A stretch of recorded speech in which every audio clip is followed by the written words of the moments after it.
panel. It's quite exciting. More than you, I am excited to.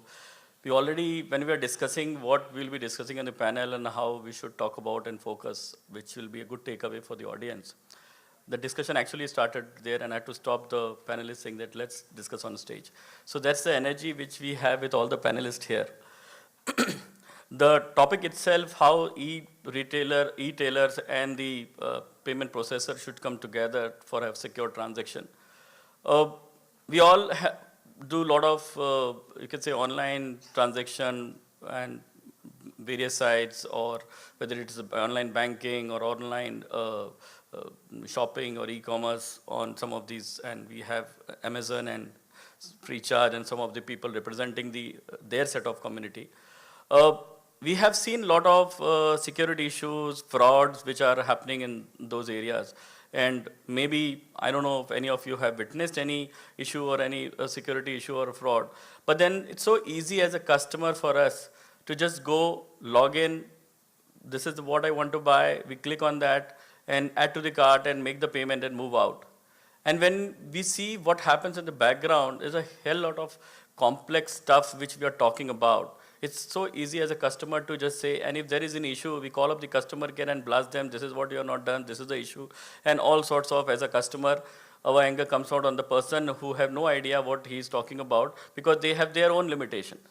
And the complexity which is involved in the back end is it's not so easy and to handle some of these issues.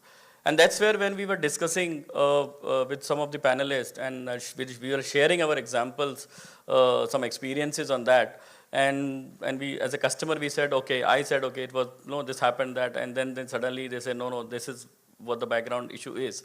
So things are very different. So I thought, let's have this discussion, and instead of focusing more on the issues, risk, security as a negative sense, we thought we'll talk about what all we can do so as to have a secure experience, both as a customer, or we can provide a secure experience to our customers in whatever channel or whatever mode they are transacting. So maybe without me speaking too much on that, I would like to really start from you, because the entire journey of secure payment or the shopping starts from Sharik, where you are representing the entire shopping community, or Amazon.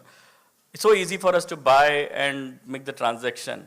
If you can just throw some light in terms of what happens at the back end. How do you ensure the security, or is there something which is missing, something more we can do? How does it goes back, and your relationship with the payment processor, irrespective of what payment mode they are using? Or is it so simple that once I go to a payment mode, your role is finished and then the payment processor's role start? Maybe you can talk on that and then we can move forward. Sure. So let me just try and give you a little bit of perspective about how we at Amazon look at this problem, right? So we've never looked at safety and security as something that conflicts with customer experience. We've in fact looked at it as a part of the entire experience or the entire proposition that we're offering customers. We've not looked at ourselves as, for example, an e-commerce player or a marketplace player, where we believe that we're in the business of earning customer trust. And once you earn that customer trust, you can actually leverage that customer trust across multiple other different businesses. For example, you start with the e-commerce business and then move to payments, and then you move to other lines like devices, etc. And the only path to get to the endpoint of getting that customer trust is to have an extremely safe and secure environment where customers can feel safe with any transactions that they're making. So I think that's at least the thought process, or the mental model at least, that we have when we think about customer safety and security. To talk a little bit about how we try and achieve that, one of the things that we have at least found through our experiences over the last 10 to 15 years, not only in India but globally, is that while identity is, I think, a very strong backbone of maintaining a safe transaction, the thing that determines the safety of the transaction much more is the kind of habits and the kind of behaviors that customers present. And I'll give you some examples, right? Because we start because we have a customer or we talk to the customer at the start of their shopping life cycle, we're lucky to have a lot of information about the customer. For example, the kind of products that customers visit, or which part of the page of the product do they tend to spend more time on.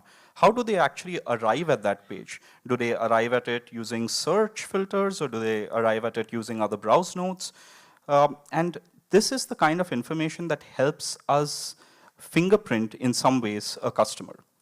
And these behaviors and habits are surprisingly very sticky. So customers tend to demonstrate the same way that you would actually think about buying a mobile phone product or buying an apparel product on a shopping site. You will find, if you actually closely observe yourself, you will find that you tend to do that in a very standardized and in a very predictable way. And in fact, even the way you interact with the device is very standardized. The angles in which you hold the product, the angle in which you hold your mobile phone, the angle in which you type in, the speed at which you type in your information, all of this happens at a very highly predictable way, in a very highly predictable way. And it's basically the new form of science, which is basically haptics, and using haptics as a way to predict behaviors and habits. And that's the way that we try and secure and safeguard a customer, because we know, using these different patterns and these different data points, that this customer is actually the person who's transacting. And as I said, identity plays a part of it, but what we found is that the behaviors are much better, help us in predicting this much better. And this kind of shows up in different areas, right? Like over a period of time, for instance, let me give you a quick data point about the US. In the US, just given where we are in terms of all of this investment that we have made and are further along in terms of earning customer trust, if you ask customers, there was a recent survey that was done, 60% of customers said that they would prefer buying a financial services product from an Amazon or any other technology player like a Google versus actually their biggest banks. And the reason is because the consumer confidence in these kind of entities, which provide this level of technology and safety, or rather use technology to provide this safety, is extremely high to that point where that consumer trust starts rubbing off in other different areas where you could potentially have a relationship with the customer. So that's a little bit about how we at Amazon look at this problem. Cool. Yeah. Can I have one more mic? Yeah. Okay. I think so. The point you are trying to make here is that a lot of customer behavior also drives the secure customer experience, and it's not something which alone your players like you can do from a security point of view. That's quite interesting. In that case, I think I agree as a customer also, because how we are using our information, storing it, or how we are transacting plays an important role in the potential fraud or the security issue of it. So maybe, Vimal, I will come to you, because from your background where you touch upon various mechanisms of the payment processing, how do you see customers behave and the awareness about the entire security, or how much are they really thinking in that direction to have a secure shopping?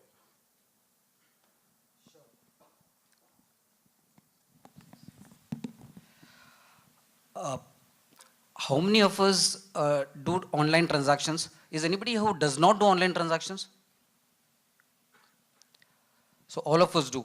And anybody has fallen victim to phishing or wishing kind of frauds? Nobody will say that. No one. No, you can be candid. This is not going to be discussed outside. Good. Oh, that's great. So we've got calls. I'm sure everybody must have got calls, but none of us have revealed the details. Good. Worldline is one of the leading payment processors in India, and we also manage risk for quite a few banks. We have our own fraud engine, which state of the art, which is developed in-house, and we also have something called an artificial intelligence rule creator, and a lot of technology-driven devices or engines to manage risk, manage payment processing. Since morning, we've been listening to the the system or technology part of the payment industry. Uh, while this is very, very critical to secure payment and to bring customer confidence and to bring more people onto this platform, it is also important to have customer education. Customer education also plays an important role when we say we want to go digital or we want to have more and more customers onto the digital platform.